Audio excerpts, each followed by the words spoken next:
Iniciando a parte 3 do conteúdo Consolidação das Leis Trabalhistas. Lembrando que esse conteúdo foi baseado na atualização da legislação em novembro de 2020. Salário mínimo. Salário mínimo é a contraprestação mínima devida e paga diretamente pelo empregado a todo trabalhador, inclusive aos trabalhadores rurais. Não pode haver distinção de sexo, nem dia normal de serviço, né? Esse salário mínimo ele deveria ser capaz de satisfazer as necessidades normais de alimentação, habitação, vestuário, higiene e transporte. Isso é uma recomendação da CLT, né? Mas a gente sabe que nos dias de hoje existe uma deficiência, existe uma divergência entre o valor necessário, né, para cumprir essas necessidades de um trabalhador comum e o valor que se recebe, né? O salário mínimo hoje não é capaz de suprir todas essas necessidades, mas isso existe lá na CLT. O salário mínimo é devido ao trabalhador, inclusive em domicílio, né? Então alguns trabalhadores trabalham na casa dos empregadores, né? Isso é considerado como trabalho executado na habitação do empregado ou em oficina de família. Então, alguns trabalhadores trabalham em suas casas, né, desenvolvendo alguma atividade, e ainda assim o empregador tem que o remunerar. Nesses casos também vai ser obrigatório o salário mínimo. Segundo a CLT, será nulo de pleno direito qualquer contrato ou convenção que estipule remuneração inferior ao salário mínimo que é estabelecido, né? Então não é permitido hoje no Brasil um trabalhador receber um valor inferior ao valor do salário mínimo que é determinado. Férias. Segundo a CLT, todo empregado terá direito anualmente ao gozo de um período de férias, sem prejuízo da remuneração. Após cada período de 12 meses de vigência do contrato de trabalho, o empregado terá direito a um período de férias, na seguinte proporção. O empregado vai ter direito a 30 dias corridos, quando não houver faltado ao serviço mais de 5 vezes, terá direito a 24 dias corridos quando houver tido de 6 a 14 faltas, 18 dias corridos quando houver tido de 15 a 23 faltas e 12 dias corridos quando houver tido de 24 a 32 faltas, né? Então isso significa que a quantidade de dias que o trabalhador vai ter de férias vai depender da quantidade de faltas que ele teve ao longo do ano. Se ele teve uma quantidade mais elevada de faltas, ele vai ter um período inferior de férias. Tá? Mas o que são essas faltas, né? As faltas são aqueles períodos de ausência que o trabalhador não conseguiu justificar. São as ausências que ele efetivamente teve ao longo do ano. É vedado descontar do período de férias as faltas do empregado ao serviço. Então a empresa não pode fazer esse desconto, né? Ela vai ter que fazer esse cálculo para saber quanto isso o trabalhador vai ter de férias. Determinado esse período, é vedado descontar qualquer tipo de falta que o empregado teve no serviço. E o período de férias será computado para todos os efeitos como tempo de serviço, ou seja, mesmo que o trabalhador não esteja efetivamente trabalhando, isso vai contar, por exemplo, para fim de aposentadoria. Vai ser considerado o tempo de férias como um tempo efetivo de serviço. Quais são os itens que não são consideradas faltas, né? E que, portanto, não podem ser utilizadas para o cálculo daquele período comentado anteriormente. Segundo a CLT, não será considerado falta ao serviço durante o licenciamento compulsório da empregada por motivo de maternidade ou aborto, né? Então, em alguns casos, quando ela tem um filho, a mulher tem um filho, ela tem uma licença, né? Quando ela teve um evento de aborto, ela vai ter também uma licença atestada por um médico, né? Por motivo de acidente do trabalho ou enfermidade atestada pelo INSS, também não vai ser considerada falta de trabalho. Quando houver falta justificada pela empresa, também não será considerada falta ao serviço. Durante a suspensão preventiva para responder inquérito administrativo ou de prisão preventiva e, lógico, nos dias em que não tenha havido serviço. Então, não houve serviço naquele dia, o funcionário não pode pegar falta, tá? Então, isso não é permitido. Segundo a CLT, as férias serão concedidas por ato do empregador em um só período, nos 12 meses subsequentes à data em que o empregado tiver adquirido o direito. O empregado ele adquire o direito de ter férias depois que ele trabalha 12 meses. E a empresa, o empregador, pode liberar esse funcionário para as férias nos 12 meses após o período em que ele atingiu o direito, adquiriu o direito. Certo? Exemplo, o funcionário trabalha de janeiro a dezembro de 2020. Né? Ele, em janeiro de 2021, vai ter completado 12 meses. A empresa pode liberar esse funcionário até dezembro de 2021. Tá? Esse período ele é determinado pela empresa, normalmente se conversa, né? Se entra em um acordo para o melhor período de férias, mas a empresa tem até esses 12 meses subsequentes para poder liberar o funcionário para as férias. Ainda segundo a SLT, é vedado o início das férias no período de 2 dias que antecede feriado ou dia de repouso semanal remunerado. Então, houve feriado numa sexta. O funcionário não pode tirar as férias na quinta, não pode iniciar o período de férias na quinta. No sábado é o início do descanso semanal.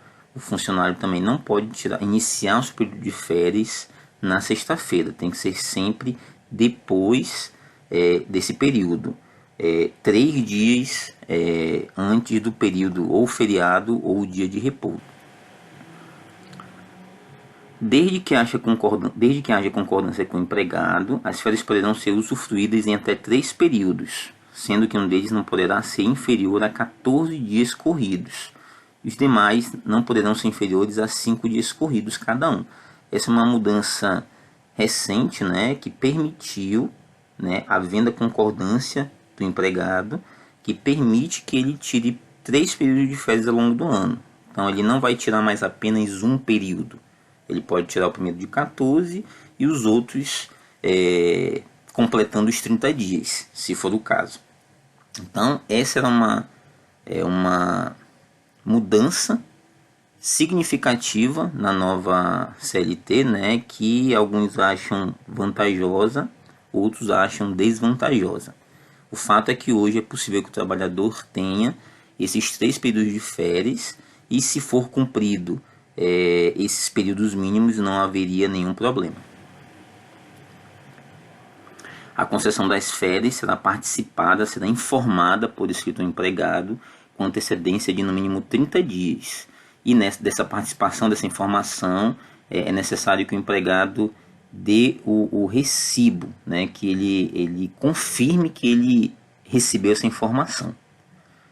Segundo a CLT, o empregado não poderá entrar no gozo das férias sem que apresente ao empregador sua carteira de trabalho, para que nela seja anotada a respectiva concessão. Então é obrigatório que o empregado entregue a carteira de trabalho na empresa antes de sair de férias, para que as informações das férias sejam inseridas na carteira de trabalho. A época da concessão das férias será que melhor consulte os interesses do empregador, né? Então é o que eu comentei anteriormente.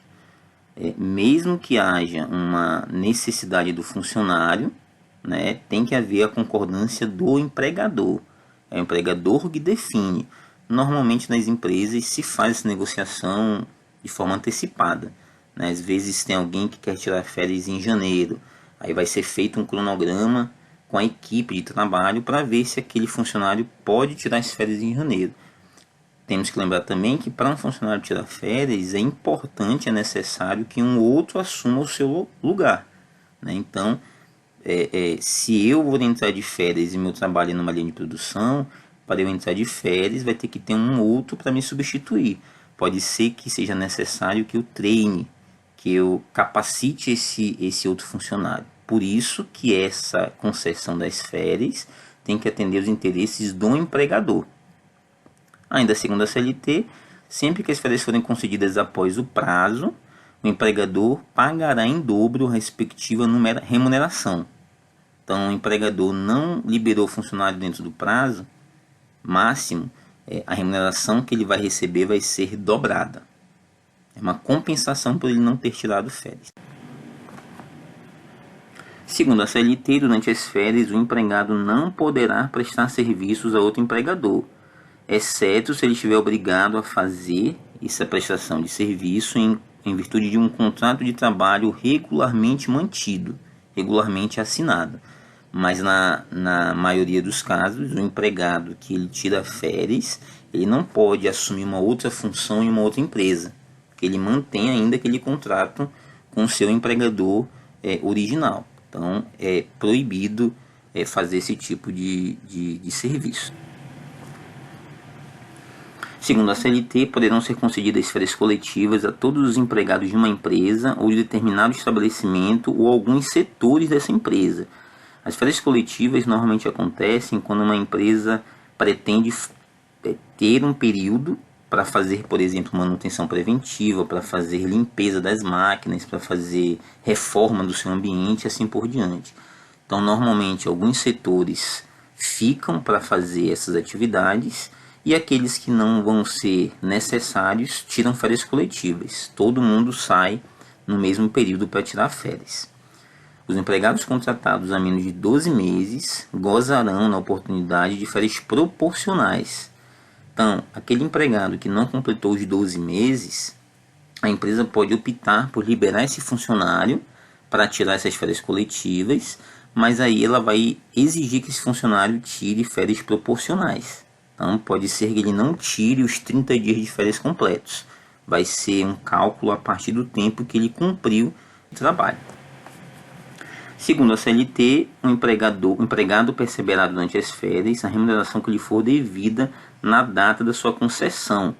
Tá? Então, o empregado ele recebe a remuneração que ele recebe normalmente.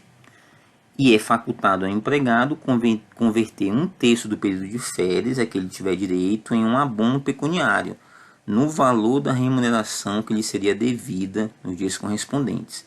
Existem situações em que o funcionário prefere, por exemplo, não tirar os 30 dias de férias. Ele tira 20 dias e recebe esse restante como uma remuneração. Né? A empresa, entre aspas, compra esse período de férias e o empregado acaba tirando apenas o restante dos dias. Isso é facultado, isso não é uma obrigação. O funcionário ele pode ou não escolher essa. Ainda segundo a CLT, o pagamento da remuneração das férias, e se for o caso do abono, devem ser efetuados em até 2 dias antes do respectivo período.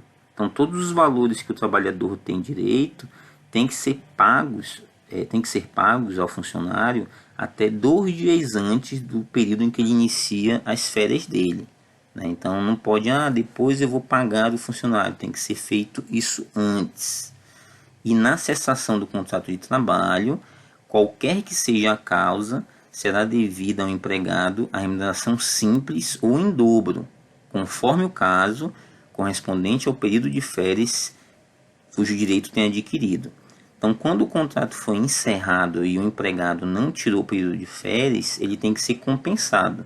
Na rescisão do contrato, na cessação do contrato, no encerramento do contrato, vai ser calculado uma multa, uma compensação financeira em razão do funcionário não poder ter tirado férias. Isso daí tem que ser feito de forma objetiva e forma clara para que o funcionário não fique em dúvida. Em alguns casos, a empresa acaba deixando o funcionário tirar férias para outros momentos, acaba que o funcionário é demitido e aí, se isso acontecer, ela precisa remunerar, compensar o funcionário por ele não ter tirado corretamente o período de férias. Ainda segundo a CLT, o empregado que for despedido sem justa causa ou cujo contrato de trabalho se extinguir em prazo predeterminado antes de completar 12 meses de serviço, terá direito à remuneração relativa ao período incompleto de férias. Então, mesmo que esse funcionário não tenha atingido esses 12 meses de trabalho, ele vai ter calculado uma remuneração, uma compensação, quando ele for demitido sem justa causa, de forma proporcional, né? Então, trabalhou 12 meses, tem tanto de férias a ser pagas. Se ele trabalhou 6 meses, é metade desse valor, tá? Sempre de forma proporcional. O período de férias, ele é um direito do trabalhador, né? E é importante salientar que em período de férias é recomendado que o empregado não compareça às dependências da empresa e não execute nenhuma atividade para a empresa, né? Período de férias ele tem que estar resguardado. Caso aconteça algum tipo de acidente, por exemplo, em alguma circunstância, estando o trabalhador de férias, a empresa ou os órgãos de fiscalização podem questionar, inclusive, se isso não foi uma atitude tomada do próprio empregado. Por isso que é importante manter esse distanciamento enquanto o trabalhador está efetivamente em período de férias. Ficamos por aqui com a nossa última parte da aula de CLT. Até mais.